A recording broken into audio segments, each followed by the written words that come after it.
உமக்கு மேல் ஒருவரும் இல்லையே, எல்லோருக்கும் மேலாக உயர்ந்தவர், உமக்கு மேல் ஒருவரும் இல்லையே. அல்லேலூயா அல்லேலூயா அல்லேலூயா ஆமென். அல்லேலூயா அல்லேலூயா அல்லேலூயா ஆமென். ஒருவரால் சிருஷ்டிக்கப்படாமலே தாமாக என்றென்றும் இருப்பவர். இப்பொழுதும் கூட பைபிளில் சங்கீதம் 118 அதிலிருந்து ஒரு சில வசனங்களை வாசித்து அதில் ஆண்டவர் நமக்கு நன்மையாய் சொல்லியிருக்கிற வார்த்தைகளை கவனிப்போமாக. இப்போ கடந்த செய்தியில் சங்கீதம் 128 கர்த்தருக்கு பயந்து அவருடைய வழிகளில் நடக்கிறவன் பாக்கியவான், உன் கைகளின் பிரயாசத்தை நீ சாப்பிடுவாய், உனக்கு பாக்கியமும் நன்மையும் உண்டாயிருக்கும், உன் மனைவி வீட்டோரங்களில் கனிதரன் திராட்சை கொடியை போல இருப்பாள், உன் பிள்ளைகள் உன் பிள்ளைகள் பந்தியை சுற்றிலும் ஒலிவு மர கன்றுகளைப் போல இருப்பார்கள். அப்படி சொல்லியிருக்கு. கர்த்தருக்கு பயந்து அவருடைய வழிகளில் நடக்கிறவன். கர்த்தருக்கு பயப்படுதலே ஞானத்தின் ஆரம்பம். அப்போ ஞானமாக வாழணும்னு எல்லோரும் ஆசைப்படுறோம். அப்போ ஞானத்துக்கு ஆரம்பமே கடவுளுக்கு பயந்து ஒழுங்காக இருக்கிறது. கர்த்தருக்கு பயந்து அவருடைய வழிகளில் நடக்கிறவன். தேவன் அவருடைய வழிகள் என்ன? தேவன் நல்லவர், அவர் நீதி உள்ளவர், அவர் பரிசுத்தர், அவர் மகிமை உள்ளவர், ராஜாவாக பரலோகத்திலிருந்து ஆளுகிறவர். அப்படி அவர் நல்லவரா, நீதி உள்ளவரா, பரிசுத்தம் உள்ளவரா, மகிமை உள்ளவரா, ராஜாவாக இருந்து ஆளுகை செய்யக்கூடிய அவர் எல்லாத்தையும் ஒழுங்காக இந்த பூமியில் சூரிய சந்திர நட்சத்திரங்கள் ஆகாய மண்டலம்லாம் பார்த்திங்கன்னா எல்லாம் ஒரு தாறுமாறாக எதுவும் இல்லாமல், there is nothing at random, இஷ்டத்துக்கு தாறுமாறாக எதுவும் இல்லை, எல்லாமே ஒரு ஒழுங்கின்படி நடக்கிறதை நீங்கள் பார்க்கும்போது அப்போ அவர் ஒழுங்கு இல்லாமல் இருப்பாரா? அவரால் சிருஷ்டிக்கப்பட்ட மனுஷன் ஒழுங்கு இல்லாமல் வாழலாமா? அப்படி இருக்க முடியாதே. அப்படி இருந்தால் சரியாக இருக்காது. நான் என் இஷ்டத்துக்கு நான் இருப்பா, அப்புறம் என்ன ஆகுமோ அதை வாங்கிக்க அப்படின்னு முடிஞ்சிருது. ஆக அருமையானவர்களே, இப்போ இப்படி ஒரு நல்ல தேவன், அவர் ஒரு தனக்குத்தானே ஒரு டிசிப்ளின் வைத்திருக்கிறவர், ஒழுங்கு வைத்திருக்கிறவர். அவர் போட்ட சட்டத்தை அவரே மீற மாட்டார். அப்படி அவர் சட்டத்துக்கு கீழ்ப்படிஞ்சு நடக்கிறாரு. ஏன் சட்டத்துக்கு கீழ்ப்படிஞ்சு நடக்கணும்? சட்டப்படி ஒழுங்காக கீழ்ப்படிஞ்சு நடந்தால் தான் நம்ம பத்திரமா இருப்போம். இப்போ டிராஃபிக் ரூல்ஸில் நம்ம நாட்டில் இடது பக்கம் போகணும், ஒரு குறிப்பிட்ட அளவு வேகத்தில் தான் போகணும். அப்புறம் டிராஃபிக்கில் போலீஸ்காரர் எப்படி கையை காட்டுறாரோ அதுக்கேற்றாப்புல நிற்கணும் அல்லது போகணும். அதெல்லாம் இருக்கிறது எதுக்கு? நம்ம பத்திரமா கிளம்புன இடத்துலேருந்து போய் சேர வேண்டிய இடத்துக்கு போகிறதுக்கு. இல்லை அவர் கையை காட்டினா நான் என் இஷ்டத்துக்கு போவேன் அப்படின்னாக்கா எங்கேயா ஆக்சிடெண்ட் ஆகி இவர் வீட்டில் போய் படுத்துங்கிறது பதிலாக ரோட்டில் படுத்திருப்பார். அப்போ சட்டங்கள் நமக்கு நன்மையானவை, அது நமக்கு பிரயோஜனமானவை. தேவன் நம்முடைய வாழ்க்கையில் ஒரு சட்டப்படி வாழணும்னு சொல்கிறாருன்னா, ஒரு ஒழுங்கின்படி வாழணும்னு சொல்கிறாருன்னா அது நமக்கு நன்மையானது. அதை நாம் புரிந்து கொள்ள வேண்டும். தேவன் நமக்கு 10 கற்பனைகளை கொடுத்தார். 10 கற்பனைகள் நமக்கு நன்மையாக இருக்கும்படி. ஐயோ 10 கற்பனையில் ரொம்ப நிறைவேற்றுறது ரொம்ப கஷ்டங்க, இது என்ன கொடுமையாக இருக்குது, இந்த ஆண்டவருக்கு இருந்தாக்கா இப்படி இத்தனை கற்பனை நிறைவேற்ற சொல்கிறாரு அப்படின்னா, ஏங்க அந்த கற்பனையின்படி வாழலைன்னா நீங்கள் செத்து சீக்கிரமாக நரகம் போயிடுவீங்க. உன் தேவனாய கர்த்தர் நானே, என்னேன்றி உனக்கு வேறு தேவர்கள் உண்டாயிருக்க வேண்டாம். அதாவது கர்த்தர் இவர் தான் கடவுள், அப்புறம் இவரை விட்டு வேறு எங்கேயும் போகிறேன்னு கேட்குறாரு. போனால் அப்புறம் உருப்பிடுவியான்னு கேட்குறாரு. நீ உனக்கு விக்கிரகங்களை செய்யவோ நமஸ்கரிக்கவோ சேவிக்கவோ வேண்டாம், அப்படியெல்லாம் செஞ்சால் நாம் எரிச்சல் உள்ள தேவனாக இருக்கிறேன் போட்டு தள்ளிடுவேங்கிறாரு. கடவுள் நான் இருக்கேன், நீ எங்கடா போவ, போனேன்னா தொலைச்சி போடுவேன் பார்த்துக்கன்றாரு. இன்றைக்கி கர்த்தரை விட்டு வேறு வழிபாடுகளில் போகிறப்ப கர்த்தர் அவங்கள அதுக்கப்புறம் அவங்க கர்த்தருடைய ஆசீர்வாதம் இல்லை, பாதுகாப்பு இல்லை. அப்போ இஷ்டத்துக்கு எங்கேயோ போய் முட்டி மோதி அவங்க அக்கிரமத்தோட வாழ்ந்து பாவத்தில் வாழ்ந்து அது அநியாய அக்கிரமங்கள் பாவங்கள் ஊழல்கள் எல்லாத்துலேயும் வாழ்ந்து அப்புறம் பாலியல் பலாத்காரங்கள் கொலைகள் கொள்ளைகள் எல்லாம் வாழ்ந்து முடியலை நரகம் போகிறார்கள். அப்போ கர்த்தருக்கு அடங்கி நடக்க மாட்டேன், அவருடைய வார்த்தையின்படி நடக்க மாட்டேன், அவர் போட்ட சட்டத்திட்டங்களின்படி நடக்க மாட்டேன் அப்படின்னா அப்போ இஷ்டத்துக்கு நம்ம போய் எங்கேயாவது இடித்து விழுந்து அப்படி ஆயிடுது. அதனால் நம்முடைய வாழ்க்கையில் முதல்ல ஒரு ஒழுங்கு அவசியங்க. ஒவ்வொரு நாளும் நம்முடைய சிந்தனை பேச்சு செயல்கள், நம்ம வீட்டு காரியங்கள், நம்ம வேலைக்கு போகிற இடங்கள், வேலையில் இருக்கிற இடத்துல எல்லாத்துலேயும் நமக்கு ஒரு ஒழுங்கு இருக்கணும். அப்போ தான் நீங்கள் நல்லா இருப்பீங்க, அங்கே உங்களுக்கு பாதுகாப்பு இருக்கும், நீங்கள் செய்கிற வேலையில் ஒழுங்காக சம்பாதிப்பீங்க, அதை கொண்டு நல்லா நீங்கள் உங்கள் குடும்பத்தை நடத்தலாம். ஆனால் இன்றைக்கி நிறைய பேர் என்ன செய்கிறாங்க, சம்பாதிச்சு பாதிக்கு மேலே அதை சாராயத்தை குடித்து அப்புறம் ரோட்டில் விழுந்து கிடக்கிறான், யாராவது தூக்கி கொண்டு போய் வீட்டில் போடணும். அப்புறம் இந்த சம்பாதிக்கிற காசு பாதிக்கு மேலே இங்கிட்டு போயிடுதா, அப்போ மனைவி பிள்ளைகளுக்கு சாப்பாடு துணிமணி அப்புறம் படிக்கிறதுக்கு ஸ்கூலு ஃபீஸ் கட்டுறது புஸ்தகம் வாங்கிறது அதெல்லாம் சிக்கலாகிடுது. அப்புறம் ஒழுங்காக படிக்க வைக்க முடியாதனால சின்ன வயசில் பிள்ளைங்க வேலைக்கு போகிறது. அப்புறம் அது எப்படி பெற்றோருடைய கவனம் இல்லைன்னா அது இஷ்டத்துக்கு வளரும், அப்புறம் அதுவும் ஒழுங்காக இருக்காது. அப்போ ஒரு சமுதாயம் கெடுது, தலைமுறை கெடுது, அப்புறம் தலைமுறையாக கெடுது. எங்கெங்கே ஆரம்பிக்குது, நம்ம ஒழுங்காக இருக்க மாட்டேங்கிறதுனால. நான் அடங்கி நடக்க மாட்டேன், எனக்குள்ள ஒரு டிசிப்ளினுக்கு நான் வரமாட்டேன், நான் இஷ்டத்துக்கு ஆட்டம் போடுவேன். ஆடலாம், அதை அவர் தடுக்கலை, நீ இஷ்டத்துக்கு ஆட்டம் போடலாம், அங்கே எங்கேயாவது முட்டி மோதி விழுந்தால் அப்புறம் பார்த்துக்கப்பா அப்படி சொல்கிறாரு. அப்படி அடங்க மாட்டேன்னா முடிவில் நரகம் வரும், பொய்க்க. இவன் கேட்குறான், நான் நரகம் போகிறதோ பரலோகம் போகிறதோ ஏன் இஷ்டம், நான் நரகம் போய் உனக்கு என்னையா அப்படின்னு கேட்குறேன். சரியா, நீ போ நரகத்துக்கு போ, நம்ம ஒன்றும் சொல்ல முடியாதுங்க. அதனால் பாருங்கள், ஆண்டவர் கொடுக்குற சட்டத்திட்டங்கள் நம்ம ஒழுங்காக இருக்கணும். கர்த்தருடைய நாமத்தை வீணிலே வழங்காதிருப்பாயா, பேரை கெடுக்கிற அவர் பேரை கெடுக்கிற அளவுக்கு நீ கெட்ட வேணாம் வாழாத. அப்புறம் ஓய்வு நாளை பரிசுத்தமாக ஆசரிக்க நினைப்பாயா, வாரத்துக்கு ஒரு நாள் ஓய்வு நாள், அது கடவுளுடைய சமூகத்தில் அவருடைய வார்த்தையை கேட்டு புத்தியை கேட்டு ஒழுங்காக வாழ்கிறதுக்கு அவருடைய சமூகத்தில் புத்தி கேட்க வர்றது, அவர் ஆராதிக்கிறதுக்கு வர்றது நாள். அது அவர்கிட்ட வரமாட்டேன் அப்படின்னாக்கா அவர் சொல்கிற புத்தியும் கேட்க மாட்டேன், அவர் கொடுக்குற ஆசீர்வாதத்தையும் வாங்க மாட்டேன், இந்த உலகத்தில் தருதலையாக வாழ்கிறது அப்படி தான் ஆயிடுது. இங்கே பாருங்க, இஸ்ரவேல் தேசத்தில் 10 கோத்திரத்தார் அவங்க கர்த்தரை உண்மையாக ஆராதிக்கலை, கர்த்தரை விட்டுட்டு பாகால்கிட்ட போயிட்டாங்க, விக்கிரக ஆராதனைக்கு போனாங்க, கடைசிக்கு ஏதோ சிறையிருப்புக்குள்ளே போனாங்க. அவங்களும் அந்த கோத்திரங்களும் நாசமாச்சுன்னு எழுதியிருக்குதுங்க. அப்போ இதெல்லாம் வரலாறு எடுத்துக்காட்டுகள், அந்த சம்பவங்கள்லாம் நமக்கு ஒரு புத்தியை படிப்பிக்கணும். சோதோம் கொமோரா பற்றி பைபிளில் சொல்லுது, அவங்க பாவ இச்சைகளில் தாறுமாறாக நடந்து அதனால் கர்த்தர் அந்த பட்டணத்தை அழிச்சாருன்னு எழுதியிருக்கு. அது ஏங்க, ஒழுங்கில்லாத வாழ்க்கை. லவ் பண்ணுறேங்கிறாங்க, எங்க கல்யாணம் பண்ண ஒரு பாடு தான் பையனும் பொண்ணும் ஒன்றா சேர்ந்து வாழணுமா? இல்லைல்ல, நம்ம தாங்க கல்யாணம் பண்ணிக்க போகிறோம்ல, அதனால் இப்போவே நாங்கள் இஷ்டப்படி சேர்ந்து வாழ்கிறோம். கல்யாணம் நடக்குமா இல்லையானே தெரியாது. அப்புறமேலு நாம் எல்லாம் கல்யாணம் பண்ணிக்க போகிறோம், நாங்கள் ஒன்றா சேர்ந்து வாழ்கிறது தப்பு இல்லைன்னு சொன்னீங்க, அப்புறம் பின்னாடி கேடு எப்படி வந்துச்சு? ஆனால் எல்லாவற்றிலும் ஒரு அளவு ஒரு ஒழுங்கு இருப்பதை நாம் கவனிக்க வேண்டும். ஒழுங்காக இருக்கணும். நம்ம மனசாட்சியே சொல்லுது, ஒழுங்காரு, எல்லையை தாண்டாத, கிழிச்ச கோட்டை தாண்டாத, கர்த்தர் கிழிச்ச கோட்டை தாண்டாத அப்படின்னு இந்த மனசாட்சி சொல்லுது. அடங்கி இருக்கணும்ல. அடக்கம் அமரருள் உய்க்கும், அடங்காமை ஆறிருளில் உய்த்துவிடும். அடக்கம் ஒழுங்காக அடங்கியிருந்தால் கடவுளோட கூட சேர்ந்து கடவுளோடைய பிள்ளையா பரலோகத்துக்கு போய் சேருவான். அடங்காமை ஆறிருள், காரிருள் பிசாசுக்கு நரகத்துக்கு அடையாளமாக இருக்கிறது.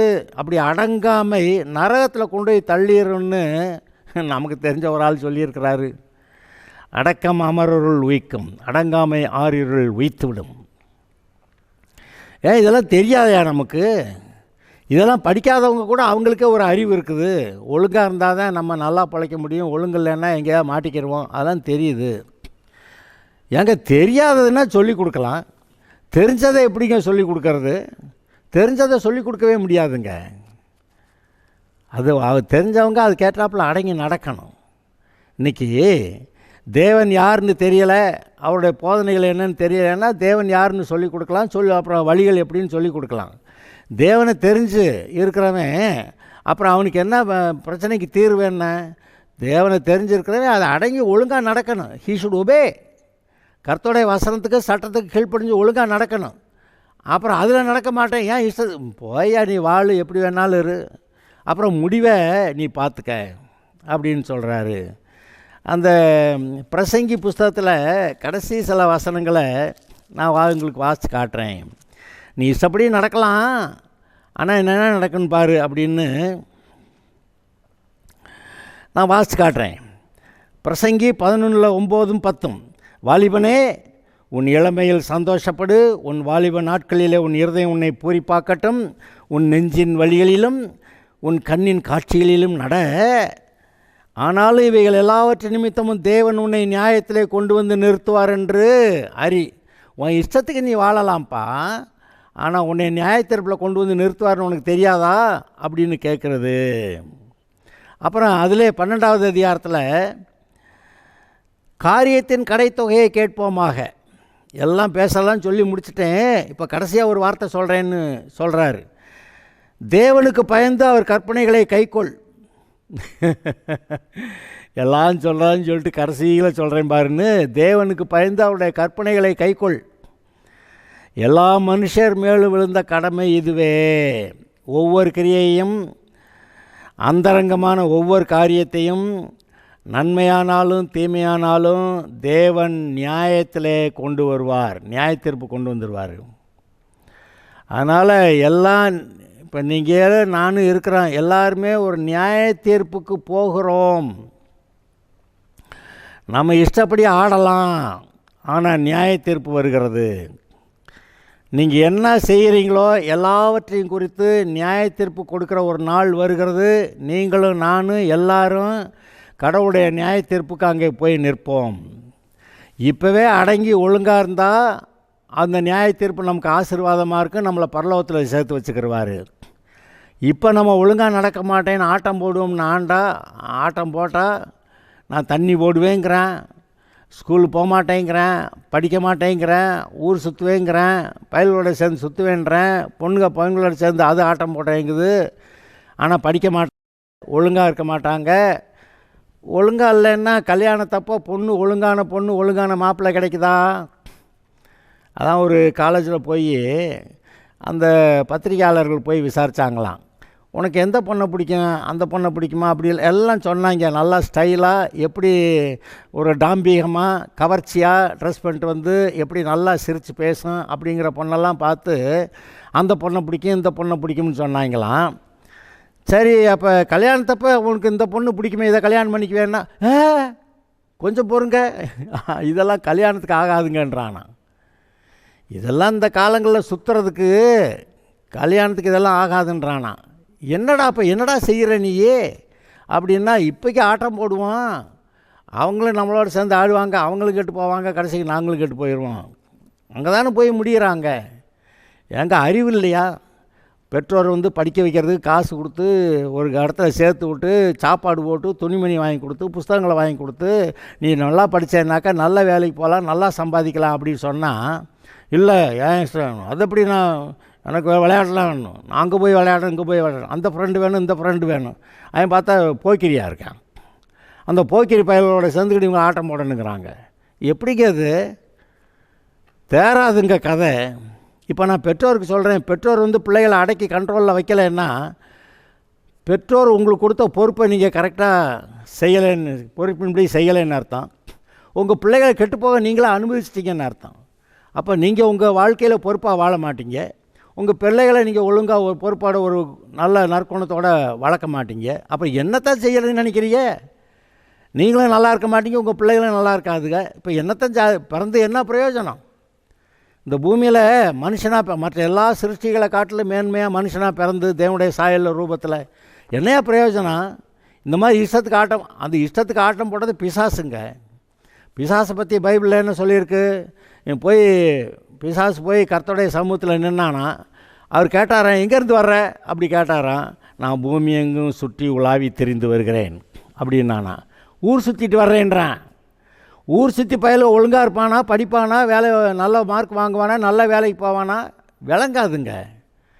அது பிசாசு ஊர் சுற்றுச்சுன்னா இவன் இப்போ ஊர் சுற்றிக்கிட்டு இருக்கிறாங்க. நம்ம அதெல்லாம் கவனிக்கலையா? நான் இப்படி பேச விரும்பலானா தான் இருக்குது, விஷயம் இருக்குது. ரொம்ப சொல்லுவாங்க, மயிலே மயிலே இறகு போடுனாக்கா இறகு போடாது, செம்மையாக 2 வெளுத்தாக்கா இறகு விழுந்துடும். அப்போ கவனிங்க, அடி உதவுற மாதிரி அண்ணன் தம்பி உதவ மாட்டான்னுவாங்க. பிரம்பை கையில் எடுத்தால் பிள்ளைங்க அடங்கும்பாங்க. பிரம்பை எடுக்காத பெற்றோர் பிள்ளைகளை ஏற்கனவே தண்டிக்கிறாங்கன்னு சொல்லியிருக்கு. அப்போ அவங்க இஷ்டத்துக்கு விட்டாக்கா அப்புறம் நாளைக்கு கெட்டு போயிடுவாங்க, உங்கள் கண் முன்னாடி கெட்டு போயிடுவாங்க. அதை நீங்கள் அனுமதிக்கிறீங்களா? அதில் நீங்கள் சந்தோஷப்படுறீங்களா? இல்லையே. பிள்ளை மேலே சந்தோஷமாக நான் பிரியமாக இருக்கேன் அதனால் அடிக்க மாட்டேன்னா, பிள்ளையின் நெஞ்சிலே மதியினம் ஒட்டியிருக்கும், உன் கையில் இருக்க பிரம்பு அதை அகற்றும்னு சொல்லியிருக்கு. பிள்ளையின் நெஞ்சிலே மதியினம் என்னது ஒட்டியிருக்கு? பிள்ளையின் நெஞ்சிலே மதியினம் ஒட்டியிருக்கும், ஆனால் உன் கையில் இருக்க பிரம்பு அந்த மதியினத்தை அகற்றிடுங்கிறார். பிரம்பை எடுத்தால் அடித்தா அவன் சாக மாட்டான், ஆனால் நீ அவனை பாதாளத்துக்கு தப்பு வைக்கலாமே அப்படின்றார். அவனை அப்புறம் ஒழுங்குபடுத்தினா, பிரம்பு எடுத்தால் ஒழுங்குபடுத்தினா அவன் போகிற நரகத்துக்கு போகாமல் அவனை காப்பாற்றலாமே அப்படின்றார். அப்போ இந்த நம்ம ஆட்கள் நிறைய பேர் என்ன பண்ணுறாங்க, பிள்ளை அன்பாக இருக்கிறேன், பிள்ளை அன்பாக இருக்கேன்னு சொல்லிட்டு கண்டிக்கவே மாட்டாங்க. அப்புறம் பாஸ்டர் இந்த பிள்ளை சொன்னபடி கேட்க மாட்டேங்கிறான். நீ ஒழுங்காக இல்லையே, நீ சின்ன பிள்ளையாக இருக்கும்போதே அந்த ஒழுங்காக நடத்தியிருக்கணுமே, அப்போ நீ நடக்க வைக்கலையே, அப்போ நீ ஒழுங்கு இல்லையே, நீயே ஆண்டவருக்கு அடங்க மாட்டேங்கிற, அப்புறம் உன் பிள்ளை எனக்கு இப்படி உனக்கு அடங்கும்? அது அடங்காது. அப்போ நம்முடைய வழிகளை நிதானித்து பார்ப்போமாக. நான் ஒரு வசனத்தை வாசிக்கிறேன். எது எரேமியாவில் ஒரு வசனத்தை வாசிக்கிறேன். எரேமியாவின் புலம்பல்ல 3வது அதிகாரம் 39வது வசனத்திலிருந்து, உயிருள்ள மனுஷன் முறையிடுவானேன், அவன் தன் பாவத்துக்கு வரும் தண்டனையை குறித்து முறையிடுகிறது என்ன? செய்கிற ஆட்டமெல்லாம் ஆடிப்புட்டு கடைசிக்கு எனக்கு இப்படி ஆகி போச்சு அப்படி ஆகி போச்சுன்னா, நாம் நம்முடைய வழிகளை சோதித்து ஆராய்ந்து கர்த்தரிடத்தில் திரும்ப கடவோம். நாம் நம்முடைய கைகளோடும் கூட நம்முடைய இருதயத்தையும் பரலோகத்தில் இருக்கிற தேவனிடத்திற்கு ஏறெடுக்க கடவோம். அப்படி சொல்லி நம்ம வெறும் கும்பிடு போடுறது மட்டும் இல்லை, இருதயமும் கர்த்தர்கிட்ட போய் அடங்கி நடந்து கீழ்ப்படிஞ்சு நடக்கிறேன்னு சொல்லணும். அதை சொல்லியிருக்கு. இப்படி ஒழுங்காக இருக்கிறத பற்றி பேசுகிறப்ப தான் இந்த சங்கீதம் 118 சில காரியங்கள் நமக்கு வருது. நான் அதை வாசிக்கிறேன் கொஞ்சம். கர்த்தரை துதியுங்கள், அவர் நல்லவர், அவர் கிருபை என்றும் உள்ளது. அவர் கிருபை என்றும் உள்ளது என்று இஸ்ரவேல் சொல்வதாக, அவர் கிருபை என்றும் உள்ளது என்று ஆரோனின் குடும்பத்தார் சொல்வார்களாக, அவர் கிருபை என்றும் உள்ளது என்று கர்த்தருக்கு பயப்படுகிறவர்கள் சொல்வார்களாக. நெருக்கத்திலிருந்து கர்த்தரை நோக்கி கூப்பிட்டேன், கர்த்தரின் என்னை கேட்டருளி விசாலத்திலே வைத்தார். கர்த்தரின் பட்சத்தில் இருக்கிறார், நான் பயப்படேன். மனுஷன் எனக்கு என்ன செய்வான்? எனக்கு அனுகூலம் பண்ணுகிறவர்கள் நடுவில் கர்த்தருடைய பட்சத்தில் இருக்கிறார். என் சத்துருக்களில் சரி கட்டுதலை காண்பேன். மனுஷனை நம்புவதை பார்க்கலும் கர்த்தர் பேரில் பற்றுதலாக இருப்பதே நலம். பிரபுக்களை நம்புவதை பார்க்கலும் கர்த்தர் பேரில் பற்றுதலாக இருப்பதே நலம். அப்படின்னப்ப மற்ற மனுஷனை நம்பாத, கடவுளை பிடிச்சிக்க, அவருடைய வழியில் நட, அவர் நல்லவர், அவர் கிருபை என்றும் உள்ளது, அப்படியெல்லாம் சொல்லியிருக்கு. பார்த்தீங்களா? அவர் நல்லவர், அவர் கிருபை என்றும் உள்ளது. இந்த உலகத்தில் வேறு யாராவது அப்படி நல்லவங்களும் கிருபை உள்ளவர்களும் இரக்கம் பண்ணுறவங்களும் இருக்காங்களா? வேறு எந்த ஒரு மனுஷனாவது நம்முடைய வாழ்க்கையை நம்மளை வாழ வச்சிட முடியுமா? நம்முடைய தேவைகள்லாம் இந்த உலகத்தில் இருக்க எந்த மனுஷனாவது நமக்கு சந்திக்க முடியுமா? முடியாது. நான் சொல்கிறேன், நீங்கள் உங்களை ஊரில் யாராவது ஒருத்தரை பார்த்து உன் வாழ்நாள்லாம் நான் உன்னை காப்பாற்றுவேன் யாராவது சொல்லுங்கள், சொன்னபடி செய்ய முடியுதான்னு நான் பார்க்குறேன். ஒருத்தருடைய தேவையை கூட உங்களால் சந்திக்க முடியலைங்க. நான் கேட்குறேன், நிறைய பெற்றோர் தங்கள் பிள்ளைகளுடைய தேவைகளை கூட சந்திக்க முடியாதவங்களாக இருக்கிறாங்க. அப்போ திராணியற்றவர்களாக இருக்கிறாங்க. ஆனால் கடவுள் ஒருத்தர், அவர் நல்லா ஆசீர்வதிக்க முடியும். அவர்கிட்ட அடங்கி நடக்கணும். அவர் நல்லவர், அவர் கிருபை என்றும் உள்ளது, அவருடைய பட்சத்தில் இருக்கிறார். அதனால் பயப்பட வேண்டியதில்லை. நமக்கு அவர் உதவி செய்கிறாராம், நம்ம பட்சமாக இருக்கிறாராம். இந்த மனுஷனை நம்புறதை காட்டிலும், பிரபுக்களை நம்புறதை பார்க்கலாம், பணத்தை நம்புறதை காட்டலாம் நம்பாதீங்க அப்படின்னு பைபிள் சொல்லுது. எல்லா ஜாதியார் என்னை வளைந்து கொள்கிறார்கள், கர்த்தருடைய நாமத்தினால் அவர்களை சங்கரிப்பேன். நிறைய பேர் நமக்கு கர்த்தருடைய பிள்ளையாக ஒழுங்காக இருக்கிறேன்னா நிறைய பேர் சண்டை போடுற வம்பு இருக்கிறவங்க நிறைய பேர் இருப்பாங்க. ஆனால் அவங்களெல்லாம் கர்த்தர் ஒரு வழி பண்ணிடுறாராம். என்னை சுற்றிலும் வளைந்து கொள்கிறார்கள், கர்த்தருடைய நாமத்தினால் அவர்களை சங்கரிப்பேன். தேனீக்களைப் போல என்னை வளைந்து கொள்கிறார்கள், முள்ளில் பற்றின நெருப்பை போல அணைந்து போவார்கள், கர்த்தருடைய நாமத்தினால் அவர்களை சங்கரிப்பேன். நான் விழும்படி நீ என்னை தள்ளினாய், கர்த்தரோ எனக்கு உதவி செய்தார். கர்த்தரின் பலனும் என் கீதமானவர், அவர் எனக்கு ரட்சிப்புமானவர். அதாவது இன்றைக்கி நீங்கள் உண்மையாக கர்த்தருடைய பிள்ளையாக நடக்கணும்னு நினச்சா, நமக்கு விரோதியாக இருக்கிறவங்க, ஏன் நம்ம வீட்டில் இருக்கிறவங்களே நிறையா பிரச்சனை பண்ணுவாங்க. அப்புறம் நீ என்னடா பெரிய கடவுள் மாதிரி கடவுளோட பிள்ளைன்னு சொல்லிட்டு தர்ற, வானத்திலேருந்து குதிச்சியாக்கும் அப்படியெல்லாம் சொல்லுவாங்க. நீ ஒருத்தன் தான் கடவுளை கும்பிட்ற, அப்புறம் நாங்களாம் கடவுளை கும்பிடலையோ அப்படிம்பாங்க. நீ ஒருத்தன் தான் பரலவும் போல, அப்புறம் நாங்களாம் பரலவும் போலையோ அப்படிம்பாங்க. இஷ்டத்துக்கு ஏதாவது பேசி பிரச்சனை பண்ணிக்கிட்டே தான் இருப்பாங்க. ஆனால் இதுதான் இயேசுநாதருக்கு நடந்துச்சு. இயேசுநாதர் பரிசுத்தம் உள்ளவரா, நீதி உள்ளவரா, நல்லவரா, நம்முடைய பாவத்துக்கு பரிகாரம் செய்கிறேன்னு வந்தால் இவங்கெல்லாம் செய்து அவரே சிலுவையில் அரைஞ்சு விட்டாங்க. ஏன்னா உங்களுக்கு நன்மை செய்ய, உங்கள் பாவத்தை போக்குறதுக்கு, உனக்கு பரிகாரம் பண்ணுறதுக்கு நான் வரேன்னு வந்தால் இவங்கெல்லாம் சேர்ந்து அவரை சிலுவையில் அரைஞ்சு விட்டாங்கங்க. அப்போது ஒழுங்காக யாராவது இருக்கிறேன்னா யாருக்கு இந்த உலகத்தில் விடமாட்டாங்க. அப்படி தான் இன்றைக்கி உலகம் இருக்குது.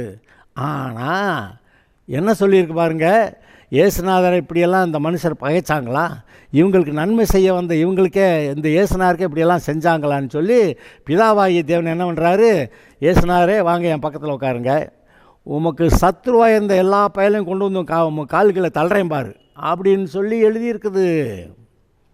அது எங்கே எழுதியிருக்குன்னு கேட்குறீங்களா? சங்கீதம் 110 நான் வசனம் வாசிக்கிறேன். சங்கீதம் 110. கர்த்தரின் ஆண்டவரை நோக்கி, அதாவது கர்த்தரின் ஆண்டவராகிய இயேசு கிறிஸ்துவை நோக்கி, அதாவது பிதாவாகிய தேவன் என்னுடைய ஆண்டவராகிய இயேசு கிறிஸ்துவை நோக்கி, நான் உம்முடைய சத்துருக்களை உமக்கு பாதபடியாக்கி போடும் வரைக்கும் நீ என்னுடைய வலது பார்சத்தில் உட்காரும். உம்முடைய சத்துருக்கள், நீ பூமியில் போனப்போ எடுத்து பேசினாங்களா, சிலுவையில் அரைஞ்சாங்களா, இப்படி பேசினானா அப்படி பேசினானா, அவன் எல்லா பயிலையும் கொண்டு உன் காலில் கீழே தள்ளுறேங்கிறார். அது அப்போ நடந்தது. இன்றைக்கி இயேசுநாதருடைய பிள்ளைகளாக இருக்கிறவங்களுக்கு விரோதமாக எல்லாம் பண்ணுறாங்கல்ல, அதையும் அவர் பார்த்துக்கிட்டு இருக்கிறாரு. இப்போ ஆண்டவருடைய பிள்ளைகளுக்கு விரோதமாக எல்லாம் எவன் என்ன பண்ணுறான், நான் பாரு ஒரு நாள் எல்லாத்தையும் கர்த்தருடைய காலிலேருந்து இவன் காலிலே கொண்டு வந்து தள்ளுறேன் அப்படின்னு கர்த்தர் செஞ்சுக்கிட்டு இருக்கிறாரு. நம்ம செய்ய முடியாது. பழி வாங்குது எனக்குரியது நானே பதில் செய்வேன்னு சொல்கிறாரு. நம்ம போய் எனக்கு விரோதமாக செஞ்சால் அடிக்க போகிறேன், அதெல்லாம் போகக்கூடாது. நம்ம அடிக்க முடியாது. அடி வாங்க தான் தெரியும், அடி கொடுக்க தெரியாது நமக்கு. அதனால தான் கர்த்தர் சொன்னார், ஒருத்தன் ஒரு கன்னத்தில் அடித்தா இன்னொரு கன்னத்தை காமிச்சிட்டு எழுதிட்டு ஓடி போயிடாது, அந்த பக்கத்தில் இருக்காத, வம்பு பண்ணுற இடத்துல இருக்காத, ஓடியே போயிருங்கிறார். ஒரு கன்னத்தில் அரைஞ்சான்னா அடுத்த கன்னத்தை காட்டு. அப்போ அவனுக்கே இவனை போய் இவங்கிட்ட சண்டை போடுறான்ப்பா அப்படின்னு விரட்டி விட்டுருவான்னு அவரே யோசிக்கிறாரு. அதனால் நமக்கு இங்கே யார்கிட்டையும் சண்டையெல்லாம் ஒன்றும் கிடையாது. நமக்கு யாரையும் அடிக்கவும் தெரியாது. நமக்கு தான் சொன்னாப்புல ஒருத்தர் சொன்னார், நமக்கு அடி வாங்க தான் தெரியும்னு. அதனால் இப்படி இருக்கிறதுனால யாராவது என்ன பேசுனான்னா நீங்கள் பாட்டுக்கு இருங்க, நீங்கள் ஆண்டவருடைய பிள்ளையாக ஒழுங்காக வாழுங்க. அப்போ ஆண்டவர் இவங்களெல்லாம் ஒரு வழி பண்ணிடுவார் அப்படின்னு தான் இந்த வசனம் சொல்லுது. கர்த்தரின் ஆண்டவரை நோக்கி, நான் உன்னுடைய சத்துருக்களை உமக்கு பாதபடியாக்கி போடும் வரைக்கும் நீ என்னோட வலது பார்சத்தில் உட்காரு, அது வரைக்கும் என் பக்கத்தில் உட்காருங்க, இங்கே உட்காருங்க, எல்லா பயிலையும் கொண்டு வந்து காலில் தள்ளுறேன் அப்படின்னு. அப்போ தேவனுடைய ஜனங்களுக்கு விரோதமாக இன்றைக்கி எவ்வளோ உலகத்தில் எழும்புகிறாங்கங்க. அதை நம்ம பார்க்குறோமே, கண்கூடாக பார்க்குறோம். முடிவில் அவர்களுக்கு என்ன நடக்குதுன்னு நம்ம பார்க்குறோம். பாருங்கள், ஹிட்லரு 2வது உலக மகா யுத்தத்தில் 60 லட்சம் யூதர்களை கொன்று குவிச்சான். இவங்க மட்டும் கடவுளுடைய ஜனங்களா, இதெல்லாம் சரிப்படாது, இவங்க இருக்கவே கூடாதுன்னு சொல்லி 60 லட்சம் யூதர்களை கொன்று குவிச்சான். அவன் நிலைமை என்ன, கடைசிக்கு தன்னைத்தானே சுட்டு செத்துக்கிட்டான். அவன் நல்லா இருக்க முடியுமா? இன்றைக்கும் அவனுடைய வழிகளில் நடக்கக்கூடிய இந்த உலக மனிதர் அக்கிரமத்தில் ஸ்வஸ்திகா அவனுடைய அடையாளம். அந்த ஸ்வஸ்திக்குன்னு ஒரு அடையாளத்தை போட்டுக்கிட்டு அவங்கெல்லாம் இந்த உலகத்தில் மக்கள் அது மாதிரி இந்த ஹிட்லர் மாதிரி வாழணுங்கிறாங்க, நல்லவனெல்லாம் கொல்லுவேன்றாங்க. ஆனால் கடவுள் ஒரு நாள் வருவாருங்க, இந்த நல்லவெல்லாம் அவன் கொல்லுவான், இவங்க பரலோகம் போயிடுவாங்க. ஆனால் நல்லவனை கொண்டானே ஒருத்தன், அவன் தன்னைத்தானே சாகடிச்சுட்டு அவன் நரகமும் போவாங்க. ஏங்க இதெல்லாம் உங்களுக்கு தெரியாதா? நிதானிக்க மாட்டிங்களா? நம்ம இன்றைக்கி ஒழுங்காக இருக்கக்கூடாதா? நம்ம அடங்கி இருக்கக்கூடாதா? நம்முடைய மனசாட்சியில் நல்லது கெட்டது தெரியலையா? நம்முடைய மனசாட்சியில் ஒழுங்காக இருக்கணுங்கிறது நமக்கு தெரியாதா? நம்முடைய மனசாட்சியில் நம்ம எல்லோரும் நியாயத்தீர்ப்புக்கு போய் நிற்க வேண்டியிருக்குன்னு தெரியாதா? இப்போயே ஒழுங்காகிட்டால் பிரச்சனை இல்லையே. அவர் சொல்கிறாரு, இப்போ நீ உன்னை நிதானித்து அறிஞ்சா உனக்கு தண்டனை இருக்காது, ஆக்கினை தீர்ப்பு இல்லை. நீ நிதானித்து அறிஞ்சு ஒழுங்காகிட்டேன்னா உனக்கு பிரச்சனை இல்லை. நீ நிதானிக்காமல் ஒழுங்காக இல்லாமல் இஷ்டத்துக்கு போவேன் ஆடுவேன்னா அப்புறம் நியாய தீர்ப்பு அப்படின்னு சொல்கிறாரு. இப்போ நான் உங்கள் மனசாட்சியை பற்றி பேசிக்கிட்டு இருக்கிறேன். ஆனால் ஒழுங்காக இருக்கேன் எப்படி இருப்பானா? நீதிமான்களுடைய கூடாரங்களில் ரட்சிப்பின் கம்பீர சத்தம் உண்டு, கர்த்தரின் வலதுகரம் பராக்கிரமம் செய்யும். ரட்சிக்கப்பட்டு கர்த்தருடைய பிள்ளையாக இருக்கிறவங்க வீட்டில் நீதிமான்களுடைய கூடாரத்தில் ரட்சிப்பின் கம்பீர சத்தம் இருக்கும். கர்த்தரின் வலதுகரம் உயர்ந்திருக்கிறது, கர்த்தருடைய வலதுகரம் பராக்கிரமம் செய்யும். இந்த கர்த்தருடைய பிள்ளைகளுக்காக கர்த்தர் பராக்கிரமம் செய்வாராம், இவர்களுடைய சத்துருக்களெல்லாம் தாழ்த்தி போடுவாராம். அப்புறம் இவன் சொல்கிறான், நான் சாவாமல் பிழைத்திருந்து கர்த்தருடைய செய்கைகளை விவரிப்பேன். சரி, கர்த்தர் என்னை வெகுவாய் தண்டித்தும் என்னை சாவுக்கு ஒப்பு கொடுக்கவில்லை. இந்த கர்த்தருடைய பிள்ளைன்னு சொல்கிறவங்க தப்பே பண்ணலையா? இவங்க பண்ண தப்புக்கு தான் சில அடியெல்லாம் விழுக்காட்டுறாரு. பல இடத்துல போய் இவங்க பண்ண தப்புக்கு தான் நமக்கு யாராவது அடி விழுகிற மாதிரி சில காரியங்கள் ஆயிடுது. நீதியின் வாசல்களை திறவுங்கள், நான் அவைகளுக்குள் பிரவேசித்து கர்த்தரை துதிப்பேன். அடியெல்லாம் வாங்கின ஒரு பாடு தான் நம்ம ஒழுங்காக இருக்கேங்கிறான். நீதியின் வாசல்களை திறவுங்கள், கர்த்தரின் வாசல் இதுவே, நீதிமான்கள் இதற்குள் பிரவேசிப்பார்கள். கர்த்தருடைய வாசலில் நீதிமான்கள் வருவாங்க. அவரால் அவர்கிட்ட வந்தால் அவர் நீதிமான் ஆக்கி விட்டுறாரு. அப்போ நீதிமான் ஆக்கப்பட்டவர்களுக்கு அவருடைய வாசலில் பரலோகத்துக்குள்ள நுழையிறாங்க. நீர் எனக்கு செவி கொடுத்து எனக்கு ரட்சிப்பாக இருந்தபடியால் நான் உம்மை துதிப்பேன். இப்படி இருக்கிறவங்கெல்லாம் இந்த உலகம் இவங்களை ரொம்பவும் கேவலமாக நடத்துது. சிலுவையை பற்றிய உபதேசம் கெட்டு போகிறவர்களுக்கு பைத்தியமாக இருக்கிறது. ஆனால் ரட்சிக்கப்படுகிற நமக்கும் அது தேவ பலனாக இருக்கிறது. அது மாதிரி நம்மளாம் ஆண்டவருடைய பிள்ளையாக இருக்கிறோம்னா நம்மளெல்லாம் இந்த உலகத்தார் தள்ளி விட பார்க்குறாங்க. வீடு கட்டுக்கிறவர்கள் ஆகாதென்று தள்ளின கல்லே மூளைக்கு தலைக்கல் ஆயிற்று, அது கர்த்தராலே ஆயிற்று, அது நம்முடைய கண்களுக்கு ஆச்சரியமாக இருக்கிறது. அது எப்படிங்க நம்ம இவ்வளவு மோசமான நிலைமையில் இருந்தால் கர்த்தர் கடைசிக்கு நம்மளை ஆசீர்வதித்து இவ்வளோ நல்லா கொண்டு வந்துட்டார், அது நம்முடைய கண்களுக்கு ஆச்சரியமாக இருக்கிறது. இது கர்த்தர் உண்டு பண்ணின நாள், இதிலே களி கூர்ந்து மகிழ கடவோம். கர்த்தாவே ரட்சியம், கர்த்தாவே காரியத்தை வாய்க்க பண்ணும். கர்த்தருடைய நாமத்தினாலே வருகிறவர் ஸ்தோத்தரிக்கப்பட்டவர். கர்த்தருடைய ஆலயத்திலிருந்து உங்களை ஆசீர்வதிக்கிறோம். கர்த்தர் நம்மை பிரகாசிப்பிக்கிற தேவனாயிருக்கிறார். பண்டிகை பலியை கொண்டு போய் பலிபீடத்தின் கொம்புகளில் கயிர்களால் கட்டுங்கள். நீர் என் தேவன், நான் உம்மை துதிப்பேன். நீர் என் தேவன், நான் உம்மை உயர்த்துவேன். கர்த்தரை துதியுங்கள், அவர் நல்லவர், அவர் கிருபை என்றும் உள்ளது. இந்த கடவுள் இந்த நல்லவர், இவர் கிருபை என்றும் உள்ளது. கிருபைனா அவர் நமக்கு ஆசீர்வாதம் கொடுக்கறது. என்றும் நல்லவர், ஆசீர்வதிக்கிறவர். அவர்கிட்ட அடங்கியிரு, ஒழுங்காயிரு, மனுஷனை நம்பாத, உன் படிப்பை நம்பாத, அதெல்லாம் நல்லது. உன் காசை நம்பாத, உன் பதவியை நம்பாத. அப்புறம் பதவியை நம்பிக்கிட்டே இருக்க, திடீர்னு என்னத்தையோ வேறு எவனோ பதவியிலேருந்து இறக்கி விட்டுறான். பெரிய ஆளுன்னு நினச்சிக்கிட்டு இருப்பேன், ஒரு ஆக்சிடெண்ட்டில் கீழே விழுந்துடுறேன். என்னங்க அது? அப்போ இவனுடைய கடவுளுடைய ஆசீர்வாதம் இல்லாமல் ஒருத்தர் வாழ முடியாது. அதான் பாருங்கள், எந்த மிருகமும் சாமி கும்பிடலை. ஆனால் மனுஷன் கடவுளுடைய உதவி இல்லாமல் ஒழுங்காக பழைக்க முடியாதுன்னு தெரிஞ்சு கடவுளே என்னை காப்பாற்றணுன்றேன். நான் சொல்கிறேன், இயேசுவே என்னை காப்பாற்றணும்னு சொல்லுங்கள், நீங்கள் ஆசீர்வாதமாக இருப்பீங்க. Okay, God bless you. ஆடுவோம், மகிழ்வோம், கொண்டாடுவோம். அப்பா சமூகத்தில் பாடி மகிழ்ந்து உயர் நீக்கும் மருத்துவரே, என் துதிக்கு பாத்திரரே, உயர் நீக்கும் மருத்துவரே.